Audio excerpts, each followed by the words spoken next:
ನಮಸ್ತೆ ಟಿವಿ 20 ಕನ್ನಡ ವಾಹಿನಿಗೆ ಸ್ವಾಗತ. ರಾಜ್ಯದಲ್ಲಿ ವಿದ್ಯುತ್ ಸಮಸ್ಯೆ ಇಲ್ಲ, ಸಮರ್ಪಕ ವಿದ್ಯುತ್ ಪೂರೈಕೆಗಾಗಿ ಎಲ್ಲ ಕ್ರಮ ಕೈಗೊಂಡಿದ್ದೀವಿ ಅಂತ ಇಂಧನ ಸಚಿವ ಕೆಜೆ ಜಾರ್ಜ್ ಹೇಳಿದ್ದಾರೆ. ಹುಬ್ಬಳ್ಳಿಯಲ್ಲಿ ಮಾತನಾಡಿದರು. ಹಗಲೊತ್ತಿನಲ್ಲಿ ರೈತರಿಗೆ ವಿದ್ಯುತ್ ನೀಡೋ ಕೆಲಸವನ್ನ ಆದಷ್ಟು ಬೇಗ ಮಾಡ್ತೀವಿ. ಪ್ರತಿ ತಿಂಗಳು 900 ಕೋಟಿ ರೂಪಾಯಿ ಗೃಹಜ್ಯೋತಿ ಹಣ ಸರ್ಕಾರ ಕೊಡ್ತಾ ಇದೆ. ಸರ್ಕಾರದಿಂದ ಯಾವುದೇ ಬಾಕಿ ಉಳಿದಿಲ್ಲ. ರಾಜ್ಯದ ಜನತೆಗೆ ವಿದ್ಯುತ್ ಕೊರತೆ ಇಲ್ಲದಂತೆ ನೋಡಿಕೊಂಡಿದೆ ಎಂದು ಜಾರ್ಜ್ ಹೇಳಿದ್ದಾರೆ. ಹಗಲು ಹೊತ್ತಲ್ಲೇ ಕರೆಂಟ್ ಕೊಡುವಂಥ ಒಂದು ಪದ್ಧತಿ ಮಾಡ್ತೀವಿ. ಬಹುಶಃ ಅದಾದ ಮೇಲೆ ಇಡೀ ಇದೊಂದು ಕ್ರಾಂತಿಕಾರಿ ಒಂದು ಯೋಜನೆ ಆಗಿರ್ತದೆ. ಫಾರ್ಮರ್ಸು ರೈತರಿಗೆ ಒಂದಾಗ್ತದೆ. ಅದೇ ರೀತಿಯಲ್ಲಿ ಕುಸುಮ್ ಬಿಯಲ್ಲಿ ಸಮೇತ ಸ್ಟ್ಯಾಂಡ್ ಅಲೋನ್ ಪಂಪ್ಸೆಟ್ಗೆ ಮಾಡುವಂಥ ಕೆಲಸ ಸಮೇತ ಕಾರ್ಯಕ್ರಮವನ್ನು ನಾವು ತಗೊಂಡಿದ್ದೀವಿ. ಅದನ್ನೆಲ್ಲ ಮಾಡ್ತಾ ಇದ್ದೀವಿ. ನೋಡಿ, UG ಕೇಬಲ್ ಹಾಕೋದು ಏನಂತ ಬಿಟ್ರೆ ಅಲ್ಲಿ ನೀವು ಈ RDSS ಸ್ಕೀಮ್ ಒಂದಿದೆ. RDSS ಸ್ಕೀಮು ಸೆಂಟ್ರಲ್ ಗೌರ್ಮೆಂಟ್ ಅವರು ಏನು ಮಾಡೋದು, ಅದನ್ನೆಲ್ಲ ಎಸ್ಕಾಮ್ಸಿಗೆ ಅವರು ನಮಗೆ ಇನ್ಫ್ರಾಸ್ಟ್ರಕ್ಚರ್ ಮಾಡಿದ್ದಾರೆ. UG ಕೇಬಲ್ ಆಗಲಿ ಇನ್ನೊಂದು ಇನ್ಫ್ರಾಸ್ಟ್ರಕ್ಚರ್ ಮಾಡಿದ್ರೆ 60% ಸಬ್ಸಿಡಿ ಕೊಡ್ತಾ ಇದ್ದಾರೆ. ಅದಕ್ಕೆ ಬಂದ ಸೆಂಟ್ರಲ್ ಗೌರ್ಮೆಂಟ್ ಮಿನಿಸ್ಟ್ರಿ ಬಂದಾಗ ನಾವೇನು ಹೇಳಿದ್ವಿ, ನೀವೊಂದು ಕಂಡೀಷನ್ ಹಾಕಿದ್ದೀರ, ನಮಗೆ ಬೇರೆ ಬೇರೆ ಡಿಪಾರ್ಟ್ಮೆಂಟಿಂದ ಬರುವಂಥ ಎಲ್ಲ ಇದನ್ನು ಕ್ಲಿಯರ್ ಮಾಡಬೇಕು. ನೀವು ಕ್ಲಿಯರ್ ಮಾಡ್ತಿದ್ರೆ ನಾವೇ ನಮ್ಮ ಸೆಂಟ್ರಲ್ ಗೌರ್ಮೆಂಟಿಂದ ಯಾವುದೇ ಗ್ರಾಂಟ್ ಬಂದರೂ ಸಮೇತ ಅದನ್ನು ಕಟ್ಟು ಮಾಡಿ ಕೊಡ್ತೀವಿ ಎಸ್ಕಾಮ್ಸಿ ಅಂತ ಹೇಳೋದು.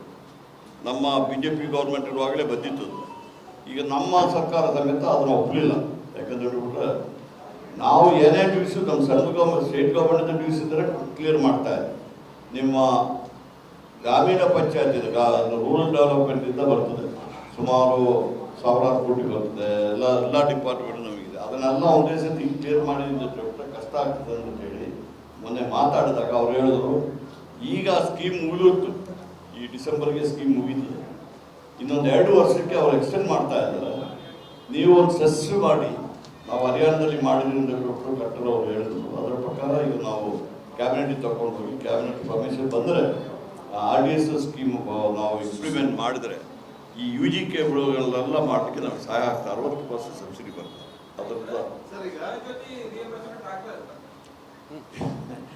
ನಾನು ಹೇಳಿದಿಲ್ಲ, ಗೌರ್ಮೆಂಟಿಂದ ಯಾವುದೇ ಡ್ಯೂಸ್ ಇಲ್ಲ.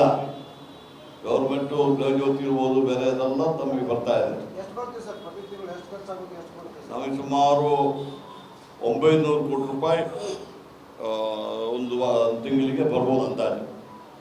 ನಾನು CM ಹೇಳ್ದಂಗೆ ನಮ್ಮ CM ಆದರೆ ಹೇಳ್ತಾರೆ 900 ಕೋಟಿ ರೂಪಾಯಿ 90 ಪೈಸೆ ಅಂತ ಹೇಳ್ತಾರೆ. ಅಷ್ಟು ಅಂಕಿ ಅದಕ್ಕೆ ಅಂದಾಜಿಂದ ಹೇಳ್ತಾರೆ. ನಾಳೆ ಯಾರು ಕ್ವಶನ್ ಮಾಡಿದ್ರೆ ಅಂದಾಜು ಯಾವುದಿಲ್ಲ, ಉಳ್ಕೊಳ್ಳಿಲ್ಲ. ಎಲ್ಲ ನಮಗೆ 1 ತಿಂಗಳು ಮೊದಲೇ ಬರ್ತದೆ.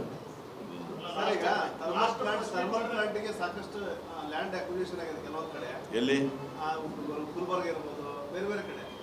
ಥರ್ಮಲ್ ಪ್ಲಾಂಟಿಗೆ ನಾವೇನು ಮಾಡಿದ್ವಿ ಅಂತ ಹೇಳ್ಬಿಟ್ರೆ, ಮೊದಲು BJP ಸರ್ಕಾರ ಯಡಿಯೂರಪ್ಪನವರು ಛತ್ತೀಸ್ಗಢದಲ್ಲಿ ಅಲ್ಲಿ ಲ್ಯಾಂಡ್ ಇದನ್ನು ಮೈನು ಅಲಾಟ್ ಆಗಿತ್ತು, ಲ್ಯಾಂಡು ಇತ್ತು.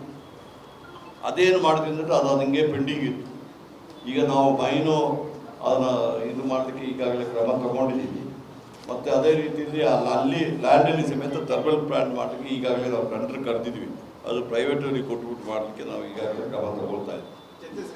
ಛತ್ತೀಸ್ಗಢ ಕೇಳಿ, ಛತ್ತೀಸ್ಗಢ ಅಂದರೆ ಮೊದಲು ನಮಗೆ ಗ್ರಿಡ್ ವ್ಯವಸ್ಥೆ ಇರಲಿಲ್ಲ. ಈಗ ಮೈನ್ ಇದ್ದುಬಿಟ್ರೆ ಅದನ್ನು ರೋಡಲ್ಲೇ ಟ್ರಾನ್ಸ್ಪೋರ್ಟ್ ಮಾಡಿ ತಗೊಂಡ್ಬೇಕಾಗ್ತದೆ. ಈಗ ನಾನು ಹೇಳಿದಿಲ್ಲ, ಪಂಜಾಬಿಂದ ಕರೆಂಟ್ ಕೊಟ್ಟರು ನಮಗೆ ಇಲ್ಲಿ ಡ್ರಾ ಮಾಡ್ಬೋದು, UPಯಿಂದ ಕರೆಂಟ್ ಕೊಟ್ಟರು ಇಲ್ಲಿ ಡ್ರಾ ಮಾಡ್ಬೋದು, ಛತ್ತೀಸ್ಗಢದಲ್ಲಿ ಕರೆಂಟ್ ಕೊಟ್ಟರು ಇಲ್ಲಿ ಗ್ರಿಡ್ಡಲ್ಲಿ ಬಂದುಬಿಡ್ತದೆ.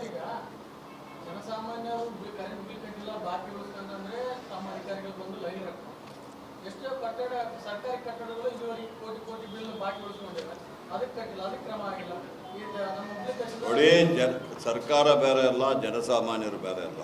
ನಾವು ಸರ್ಕಾರ ದೊಡ್ಡ ಏನು, ಜನಸಾಮಾನ್ಯರಿಂದ ಆಯ್ಕೆ ಮಾಡಿದಂಥ ಜನಪ್ರತಿನಿಧಿಗಳು ತಾನೇ. ನಾನು ಕನ್ನಡಿಗರ ಮೆಚ್ಚಿನ ನಿಮ್ಮ TV 20 ಕನ್ನಡ ವಾಹಿನಿ ಇದೀಗ ಟಿವಿಯಲ್ಲಿ ಲಭ್ಯ. ಕರ್ನಾಟಕ ಮತ್ತು ದೇಶ ವಿದೇಶದ 360 ಡಿಗ್ರಿ ಸುದ್ದಿ ವಿವರವನ್ನ ಪಡೆಯುವುದಕ್ಕೆ TV 20 ವಾಹಿನಿಯನ್ನು ಲೈಕ್ ಮಾಡಿ, ವಿಡಿಯೋಗಳನ್ನು ಶೇರ್ ಮಾಡಿ, ಕಮೆಂಟ್ ಮಾಡಿ, ಸಬ್ಸ್ಕ್ರೈಬ್ ಮಾಡಿ.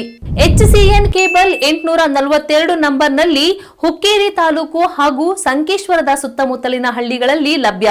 PCN ಕೇಬಲ್ 129 ನಂಬರ್ನಲ್ಲಿ ಹಾರುಗೆರೆ ಸುತ್ತಮುತ್ತಲಿನ ಹಳ್ಳಿಗಳಲ್ಲಿ ಲಭ್ಯ.